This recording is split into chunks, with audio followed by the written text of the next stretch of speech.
In 1866, the Central Pacific Railroad hit a wall. Not a wall of rock, a wall of snow, 40 feet of it. The solution would become the most extraordinary structure most Americans have never heard of. 37 miles of wooden tunnels built by hand across the Sierra Nevada to keep the trains running through the impossible. But first, people had to die.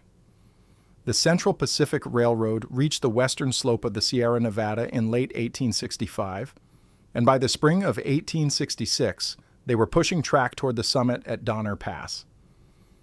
The engineers knew the Sierra would be difficult. They'd planned for steep grades, sharp curves, and 15 tunnels through solid granite. What they hadn't planned for was the snow. Donner Pass sits at 7,042 feet elevation. The annual snowfall averages over 40 feet. In heavy years, it can reach 73 feet. That's not drifts. That's base depth. 73 feet of accumulated snow sitting on the ground for months at a time. The first winter shut down everything. By November 1866, the snow started falling and didn't stop until April. The crews couldn't work. The locomotives couldn't move. The entire construction operation, which was costing the company thousands of dollars per day in delays, ground to a complete halt. And then the avalanches started.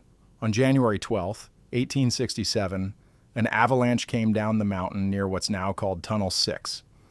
The workers were living in shanties and tents along the construction line because there was nowhere else to go. The avalanche buried 20 men instantly. The survivors tried to dig them out, but you can't dig through 40 feet of compacted snow with shovels. Not fast enough. Not when the temperature is below zero and another storm is moving in.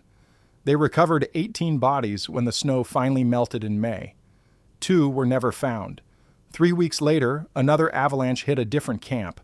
11 more men buried, 8 recovered, 3 lost. The Chinese workers, who made up about 90% of the labor force, had dealt with snow in their home provinces. But nothing like this. They started digging snow tunnels just to reach the work sites. You'd have a tunnel through granite for the railroad, and to reach it in winter, you'd dig a tunnel through snow. Sometimes the snow tunnels were longer than the rock tunnels. Men worked all winter inside these snow passages, chipping at granite in the dark while avalanches roared overhead. The snow would compress and turn to ice. The tunnels would collapse, more men would die, buried in white darkness, sometimes just feet from where their crews were working. The railroad's chief engineer, a man named Arthur Brown, understood they had a problem that went beyond temporary inconvenience. The Sierra Nevada wasn't going to stop snowing. Winter wasn't going to become optional. If the railroad couldn't operate through the mountains in winter, the entire transcontinental project would fail. You couldn't shut down for 6 months every year. The whole point of the Transcontinental Railroad was continuous connection between East and West. Mail, freight, passengers, all of it had to keep moving, or the railroad would lose its contracts and go bankrupt. Brown studied the avalanche patterns. He walked the completed track and the proposed route, noting where avalanches consistently ran and where the snowpack built up deepest.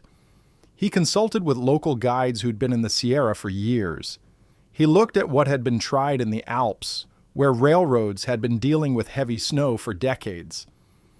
And then he proposed something audacious: build wooden tunnels over the tracks, not through the mountains, over them. Protect 37 miles of track with continuous wooden structures designed to deflect avalanches and shed snow load. The cost estimate was $2 million. In 1867 money, for wood and iron and labor. $2 million to build what would be, in effect, the longest wooden tunnel in the world. The board of directors thought he'd lost his mind. $2 million for wooden tunnels that would have to be maintained constantly. That would probably burn down within a year from locomotive sparks that might collapse under snow load anyway. It seemed insane. But Brown showed them the numbers: the cost of delays, the cost of losing the mail contracts, the cost of passengers choosing other routes, the cost of avalanche deaths and the lawsuits from families, the cost of rebuilding track and equipment destroyed by avalanches every single spring. $2 million started looking reasonable when compared to the alternative, which was abandoning the route entirely. Subscribe if you want more stories like this one. The board approved the project in the fall of 1867. Construction would begin the following spring, they said. Brown said no. Construction begins now. We start in the winter because waiting for spring means losing another season. So they did. In November 1867, with snow already on the ground, crews began building the structures that would become known as snowsheds or snow galleries. The basic design was simple in concept. You build a wooden structure over the railroad track, shaped like a long tunnel with a slanted roof. When snow falls, it lands on the angled roof and slides off to the downhill side.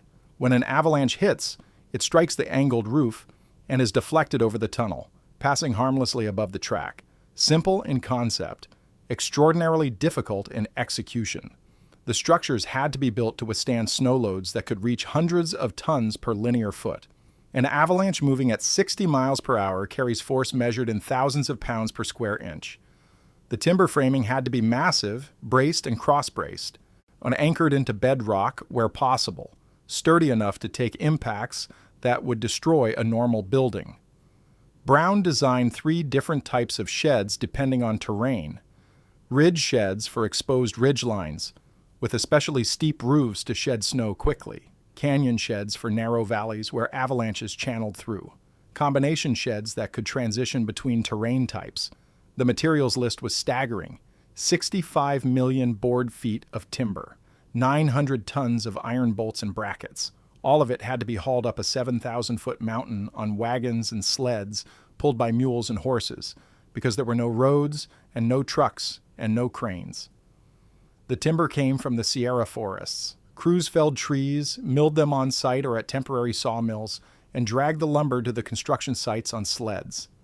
In summer, they used wagons. In winter, the sleds worked better, sliding over the snow. The iron came from the East Coast by ship to San Francisco, then up the Sacramento Valley by riverboat, then by wagon or by rail on the completed portions of the Central Pacific. Every bolt, every bracket, every piece of hardware made a journey of thousands of miles before it was hammered into place on a mountain. The workforce was mostly Chinese, the same men who'd been blasting the tunnels and laying the track. They were joined by Irish crews and smaller numbers of workers from a dozen other countries. At peak construction, about 2,500 men were working on the snowsheds alone, separate from the crews still pushing track east toward Utah. They worked in conditions that would shut down construction sites today. Winter temperatures regularly dropped below zero. Wind speeds exceeded 60 miles per hour. Snow fell steadily for days at a time, accumulating faster than crews could clear it. The men would dig down to ground level, or what they thought was ground level, only to realize they were still 10 feet above the actual ground on compressed snow from earlier storms. They'd set foundation timbers in snow, then watch as the snow melted in spring and the foundations sagged. They learned to dig until they hit rock or frozen ground, no matter how deep that was. The construction technique was brutal and straightforward. Dig down to bedrock or solid ground. Set foundation sills, massive timbers that would carry the entire weight of the structure. Raise vertical posts, spaced every few feet, mortised and T-nioned into the sills. Unbolt the posts with iron brackets for additional strength. Raise horizontal beams across the top of the posts. Build the angled roof frame. Plank the roof with heavy boards, sometimes double planked in high avalanche zones. And do all of this while standing on scaffolding in a blizzard at 7,000 feet, with winds trying to knock you off and snow trying to bury you, and the temperature so cold that iron tools would freeze to your bare skin if you touched them without gloves. The Chinese workers brought techniques from their homeland. They knew how to work in winter, how to keep warm, how to construct in extreme conditions. They built charcoal braziers for heat. They melted snow for water. They erected temporary shelters that could be moved as the work advanced. The Irish crews brought their own expertise, particularly in timber framing and heavy construction. The two groups worked separately most of the time, cultural and language barriers keeping them apart, but they developed a respect for each other's skills. You can't work side by side in conditions like that without recognizing competence when you see it. The work was dangerous beyond what any safety regulation today would tolerate. Men fell from scaffolding. Timbers slipped and crushed workers. Avalanches buried entire crews, despite the partially completed sheds. The snow load would build on a nearly finished section. The structure would groan and shift, and everyone would run. Sometimes the structure held, sometimes it collapsed, and you'd have to dig out the wreckage and start over. Hit subscribe. We cover stories like this every week. By the summer of 1870, they had completed the first sections, 15 miles of continuous snowshed, running from Cisco to near the summit. The structures looked like nothing anyone had seen before. Long wooden tunnels snaking along the mountainside, perched on stilts where the terrain dropped away, hugging the rock face where the slope rose. From a distance, they looked fragile, like something that couldn't possibly stand up to a Sierra winter. Up close, you could see the massive timbers, the iron reinforcements, the careful engineering. Each post was over a foot square. The roof beams were even larger. The whole structure was built to survive the apocalypse, or at least a Sierra avalanche, which amounted to the same thing. The winter of 1870 to 71 was the first real test. The snow came early and heavy. By January, there were 50 feet of snow at the summit. Avalanches ran constantly, the sound of them like continuous distant thunder. The snowsheds held. Trains ran all winter, not quickly and not without difficulty, but they ran. The locomotives could punch through the snow in the open sections, and the sheds protected the track in the avalanche zones. For the first time since construction began, the railroad operated through a Sierra winter. But there was a problem they'd anticipated and hoped wouldn't be as bad as feared. The wooden tunnels were filled with smoke and steam from the locomotives, and occasionally a spark. The first shed fire happened in March 1871, just weeks after the system proved it could survive avalanches. A locomotive throwing sparks ignited the dry timber roof in a section near Tunnel 12.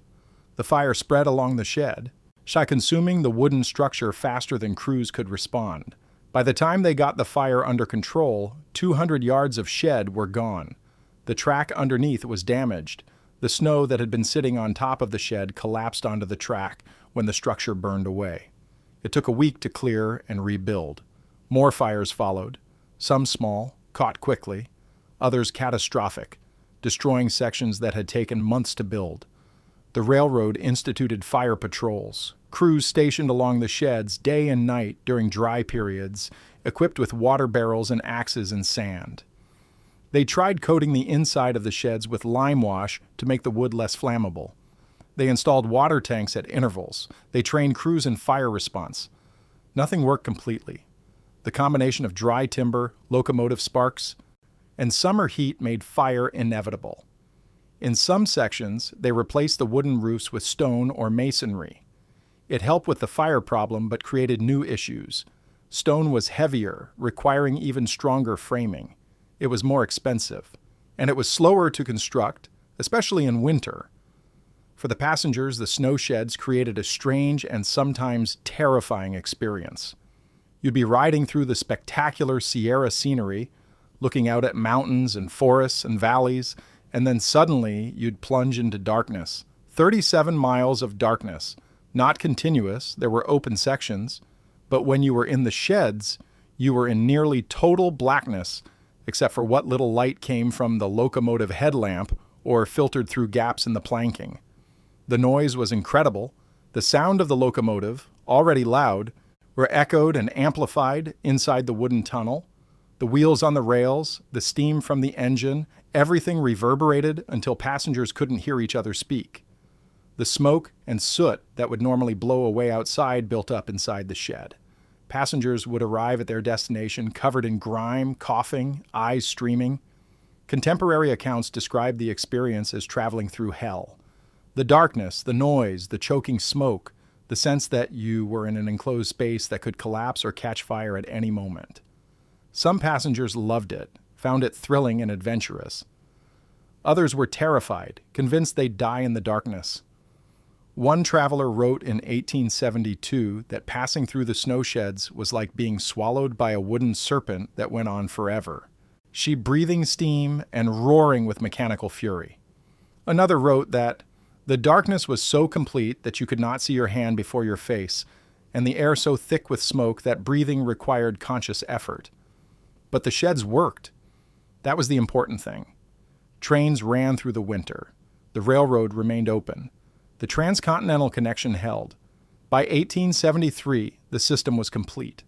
37 miles of snowsheds at various points between Cisco and Truckee, with the heaviest concentration around Donner Summit.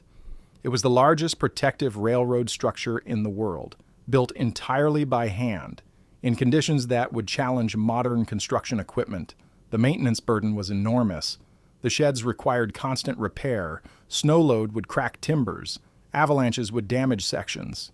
In ice, expanding in gaps would split planks. Fire would destroy parts. Every spring, crews would survey the winter damage and begin repairs. Every fall, they'd prepare for the next winter. The cost of maintenance approached the original construction cost within a decade. The railroad employed full-time shed maintenance crews, carpenters and laborers who did nothing but repair and rebuild sections year-round. The fire patrols alone cost thousands of dollars annually. In 1884, a man named Orange Jewell invented the rotary snowplow. It was a simple machine, conceptually. A large circular blade powered by a steam engine mounted on the front of a locomotive. The blade would spin and chew through snow, throwing it to the sides, clearing track as the train advanced. The rotary snowplow could punch through snow that would stop a conventional train. It could clear avalanche debris. It could, with enough power behind it, keep track open through a Sierra winter without needing miles of expensive wooden tunnels. The Central Pacific tested the rotary in the winter of 1884 to 85. It worked, not perfectly, and not in all conditions, but well enough that the railroad began questioning whether they needed to maintain 37 miles of wooden shed. The answer was complicated. The rotary worked, but it couldn't handle all conditions. Massive avalanches could overwhelm it. Certain types of wet snow would jam the blade. The machine required trained operators and constant maintenance, and it could only clear track. It couldn't prevent avalanches from destroying the track in the first place. So the railroad kept the sheds but stopped expanding them. Sections that burned or collapsed weren't always rebuilt. The most critical areas remained protected, but less vulnerable sections were allowed to revert to open track, with rotary plows clearing them as needed. Through the 1890s and early 1900s, the snowshed system slowly shrank. Wooden sections were replaced with masonry where fire risk was highest. Other sections were simply removed, the lumber salvaged for other uses. The railroad gradually transitioned from static protection to active snow removal. By the 1920s, less than half the original snowshed system remained. By the 1950s, only a few sections were still standing, maintained more as historical curiosities than functional structures. The last of the original 1860s era wooden snowsheds was demolished in the early 1960s, and replaced by modern concrete structures or removed entirely as snow removal equipment improved. But the principle survived. Interstate 80, which follows roughly the same route over Donner Pass that the Central Pacific took, uses concrete snowsheds in the highest avalanche zones. They're not wooden, they're not 37 miles long, but they're the same basic idea, an angled roof to deflect avalanches and protect the roadway below. If you drive over Donner Pass today, you'll pass through several of these modern sheds without even noticing. They're built to look like tunnels, with lighting and ventilation. The experience is nothing like the smoke-filled darkness of the 1870s. But the engineering concept is identical. And if you know where to look, you can still find ruins of the old wooden sheds, foundations still visible in the forest. Old timbers, weathered gray, half buried in the ground, rusted iron bolts, sections of stone wall where wooden sheds were replaced with masonry. The Donner Summit. Historical Society maintains some of these sites, small fragments of the original system preserved as reminders of what was built here. Subscribe for more forgotten American history. Think about what it took to build 37 miles of wooden tunnel by hand on a mountain in a blizzard. Think about the coordination required, the logistics, the sheer physical labor, 65 million board feet of timber, every board cut from a tree that had to be felled, milled, and hauled up the mountain, 900 tons of iron, every bolt forged in a factory somewhere back east, shipped around Cape Horn or across Panama, hauled up the Sacramento Valley, carried up the mountain. 2,500 men working through Sierra winters, temperatures below zero, wind that could knock you off scaffolding, snow falling so hard and fast you couldn't see 10 feet, avalanches that could bury you in seconds. They built it anyway, because the alternative was giving up on the Transcontinental Railroad, and that was unthinkable. The men who built the snowsheds are mostly forgotten. We don't know most of their names. The Chinese workers who did the bulk of the construction left almost no written records. The Irish crews are slightly better documented, but still mostly anonymous. We know some of the engineers: Arthur Brown, who designed the system; Samuel Montague, who supervised much of the construction. A few foremen and supervisors left records or were mentioned in company documents. But the thousands of workers who actually built the sheds, who climbed the scaffolding and lifted the timbers and drove the bolts, they're nameless. We know they existed. We know approximately how many there were. We know some of them died, though we don't know exactly how many or who they were. What we do know is that they built something extraordinary. They solved a problem that seemed unsolvable. They kept the railroad running through conditions that should have shut it down. And they did it for wages that seem absurd today. The Chinese workers were paid about $1 a day, sometimes less. They paid for their own food out of that wage. They lived in camps and shacks and tents. They worked 6 days a week, weather permitting, which in winter often meant 7 days, because the weather never permitted stopping. Also, the white workers were paid more, typically $2 to $3 a day, with room and board sometimes included. Still a pittance for the work and the danger. Men died building the snowsheds. We don't know exactly how many. The railroad kept records of deaths in the tunnels and on the main construction line, but the snowshed deaths were often recorded separately or not recorded at all. Estimates range from a few dozen to over 100 across the entire construction period. Avalanches buried workers, falls killed them, timber crushed them, the cold killed them, hypothermia, and frostbite. Some probably just disappeared, walked away from the work, and were never seen again, and may have died in the wilderness trying to get down the mountain. Each death was a tragedy for a family somewhere. Most of the Chinese workers sent money home to families in Guangdong province. When a worker died, the money stopped coming. The family might never know what happened, just that the letters and the money stopped. The white workers often had families in California or back east. When they died, there'd be a letter to the next of kin, if one could be identified. Sometimes a body to send home, though often there wasn't. Avalanche victims were rarely recovered until spring, and by then burial on site was the only option. This is the cost we don't talk about when we celebrate the Transcontinental Railroad. The cost in lives, the cost in suffering, the cost in men whose names we don't remember, working in conditions we wouldn't tolerate, for wages we'd consider slavery, building something we still use today. The Transcontinental Railroad changed America. It connected east and west. It made California part of the United States in a way that it couldn't be when the only access was by ship around South America or by wagon across the desert. It enabled trade, settlement, development. None of that happens without the Sierra Nevada crossing. And the Sierra crossing doesn't work without the snowsheds. And the snowsheds don't exist without the thousands of workers who built them. That's the debt we owe. To men whose names we don't know, who did work we can barely imagine, who died in numbers we can't even count accurately. They made modern America possible. They paid the price, and we inherited the benefit. The wooden tunnels are mostly gone now. The snow still falls, 40 feet and more in heavy years. The trains still run, though the route has changed and most freight now goes through other passes. I-80 carries the traffic, cars and trucks passing through modern concrete sheds that serve the same purpose the wooden ones did. If you drive that route through Donner Pass in winter, watch for the snow sheds. They look like short tunnels, concrete structures with the road passing through. They're protecting you from the same avalanches that buried workers in 1867. And if you're there in summer and you have time, pull over at one of the historical markers. Walk into the forest a little way. Look for the old foundations, the weathered timbers, the rusted iron. You're standing on the bones of the original system. 37 miles of wooden tunnel, built by hand across a mountain to keep the railroad running through the impossible. Most of it's gone, but enough remains that you can see what it was.